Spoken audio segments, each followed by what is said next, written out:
Assalamualaikum warahmatullahi wabarakatuh.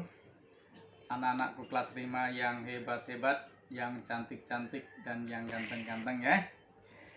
Mudah-mudahan pada pagi hari ini masih tetap semangat untuk mengikuti BDR kita ya. Anak-anakku semuanya, yang sudah Bapak informasikan tadi bahwa pada pagi hari ini, hari Jumat tanggal 5 bulan Maret tahun 2021, kita akan belajar mata pelajaran bahasa Indonesia dengan materi pokok adalah tentang karya tulis yang sifatnya fiksi atau dan non fiksi ya.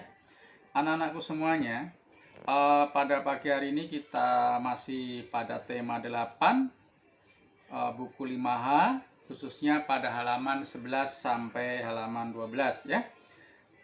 Seperti yang Bapak sampaikan di awal, bahwa kita hari ini akan mempelajari atau mengidentifikasi atau menganalisis karya sastra yang bersifat fiksi atau non-fiksi.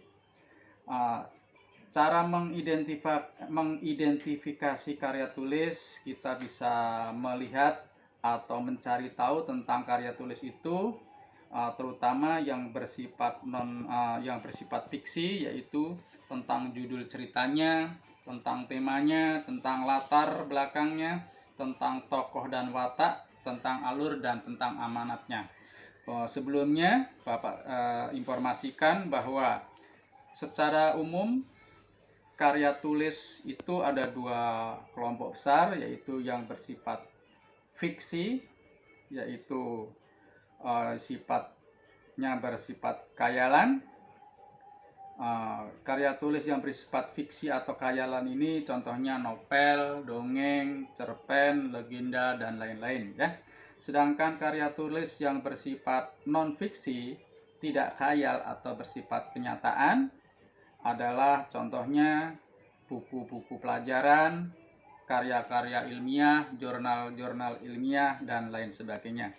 Nah, untuk pagi hari ini kita akan mencoba belajar bersama-sama ya, yaitu mengidentifikasi karya tulis yang bersifat fiksi, yaitu karya tulis yang bersifat khayalan. Yaitu pada halaman 11 di sana ada sebuah cerita atau fabel ya, dongeng yang sifatnya, yang tokohnya adalah para hewan, namanya fabel, yaitu antara buaya dan burung penyanyi. Di sana anak-anak baca baik-baik cerita tentang buaya dan burung penyanyi.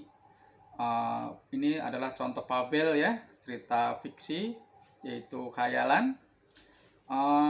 Setelah baca baik-baik, anak-anak identifikasi cerita itu dengan cara menjawab halaman 12 yang Ayu menulis. Temukan unsur-unsur ceritanya yang berupa judul ceritanya. Jadi bacaan yang halaman 11 tadi yang berjudul buaya dan burung penyanyi tadi, anak-anak tuliskan judul ceritanya. Jadi judul cerita itu biasanya tertulis di awal ya, di tengah, di atas. Kemudian tema itu adalah atau pokok pikiran yang menjiwai karangan tersebut. Kemudian latarnya apa? Latar itu biasanya berisi tentang tempat kejadiannya di mana, bisa desa, kota, kebun, sawah, ladang, sungai, dan lain sebagainya. Bisa juga latar itu berisi tentang waktu, bisa pagi, siang, sore, malam, menunjukkan pukul 11, 15, pukul berapa aja, yang penting berhubungan dengan waktu. Tokoh dan watak. Nah, tokohnya dalam cerita itu apa aja? Misalnya tokohnya si A, sifatnya bagaimana, si B sifatnya bagaimana. Nah, secara umum tokoh dan watak ini kalau dalam sebuah cerita itu ada yang bersifat baik dan ada juga yang bersifat wataknya yang baik, kurang baik atau jahat. Yang bersifat baik disebut dengan protagonis, yang bersifat jahat namanya antagonis. Kemudian yang anak-anak juga harus cari tahu tentang alur cerita, yaitu cerita dari awalnya, tengahnya, klimaksnya, dan akhirnya bagaimana ya. Kemudian amanat ini berisi tentang pesan-pesan yang ingin disampaikan pengarang, penulis untuk para pembacanya. Jadi amanat ini biasanya berisi pesan yang tersirat. Tersirat itu maksud dari pengarang yang akan ditujukan kepada pembacanya. Itu tugas yang pertama, ya halaman 12 ya, halaman 12. Yang Ayu menulis, anak-anak mencari tahu dari judul cerita, tema, latar, tokoh, watak, alur amanat dari bacaan yang berjudul Buaya dan Burung Penyanyi ya. Tugas pertama jelas ya. Kemudian tugas yang kedua adalah yang Ayu bercerita. Jadi anak-anak menuliskan kembali cerita yang berjudul Buaya dan Burung Penyanyi tadi menggunakan bahasa anak-anak. Jadi tidak hanya sekedar menyalin kata-kata yang ada di halaman 11, tapi anak-anak menuliskan dengan bahasa dan kalimat sendiri di buku tulisnya ya. Jadi ada dua tugas ya. Tugas yang pertama yang Ayu menulis melengkapi pertanyaan unsur-unsur cerita. Yang kedua adalah menceritakan kembali dengan bahasa tulisnya sendiri-sendiri ya.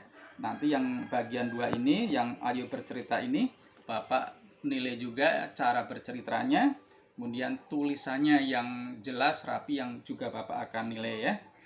Itu yang bisa Bapak sampaikan pada pagi hari ini. Mudah-mudahan BDR kita pada pagi hari ini berjalan dengan lancar dan baik ya. Wassalamualaikum warahmatullahi wabarakatuh.